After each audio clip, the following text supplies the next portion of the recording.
Diduga ngalami gangguan jiwa, lanang dak dikenal nekat nganjok ke Sungai Musi dari pojok Jeramba Musim 4. Beruntung lanang tersebut berhasil diselamatkan petugas pemandu kapal yang lagi begawe. Loncat dari Musim 4. Sebuah video yang selek ke sikok lanang yang nganjok Sungai Musi dari pojok Jeramba Musim 4. Peristiwa tersebut terjadi pada Kamis 11 Juli 2024 sekira jam 11 pagi. Belum diketahui identitas lanang tersebut, namun diperkirakan lanang tersebut berusia sekira 45 tahun. Terselit lanang tersebut nganjok petugas pemandu kapal di sekitar lokasi langsung berupaya nyelamat ke lanang tersebut. Andi, salah sikok petugas pemandu kapal, ngato ke pihaknya ngelempar pelampung untuk nyelamat ke korban. Ditambah ke Andi, kalau korban pas ditanya pecah uang jeru gangguan jiwa.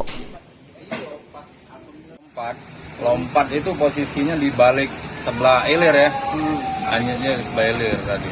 Terus ya kita punya inisiatif baik karena tidak ada yang dekat kan. Kita langsung lempar ring boy.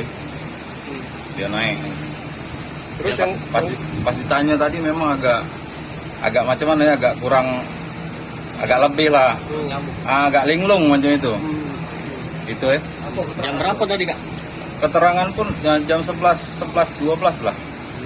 Pas ditanya, Kak, diselamati apa, Kak? Enggak, alasannya mau lompat itu, Kak? Iya, alasannya mau berak tadi, terus aku dikejar orang lah katanya.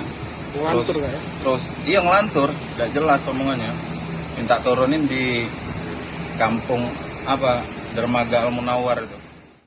Sesudah diselamatkan petugas pemandu kapal, lanang tersebut kemudian diantar ke dermaga Kampung Al-Munawar 14 Ulu, Plembang. Lutfi, PAL TV.